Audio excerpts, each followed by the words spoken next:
আমরা যে পড়ি ইন্নাল্লাহা ওয়া মালাইকাতাহু ইউসাল্লুনা আলান নবী, আল্লাহু আকবার বলতেছে স্বয়ং আমি এবং আমার ফেরেশতা আমরা নবীর শানে দুরূদ পড়ি, বলেন সুবহানাল্লাহ।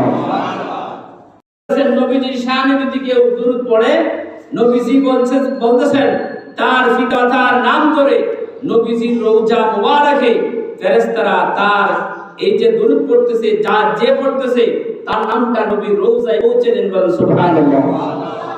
এখন বলুন তো, নবীজি যদি মৃত্যু থাকে তাহলে কি দেখতে পারবে? দেখতে পারবে?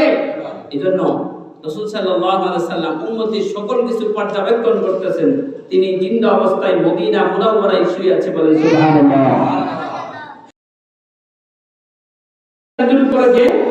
আমরা যে পড়ি ইন্নাল্লাহা ওয়া মালাইকাতাহু ইউসাল্লুনা আলান নবী, আল্লাহু আকবার বলতেছে স্বয়ং আমি এবং আমার ফেরেশতা আমরা নবীর শানে দুরূদ পড়ি, বলেন সুবহানাল্লাহ। নবীজির শানে যদি কেউ দুরূদ পড়ে, নবীজি বলতেছেন তার পিতার নাম করে নবীজির রওজা মুবারকে ফেরেশতারা তার এই যে দুরূদ পড়তেছে, যে পড়তেছে তার নামটা নবীর রওজায় পৌঁছে দেন, বলেন সুবহানাল্লাহ।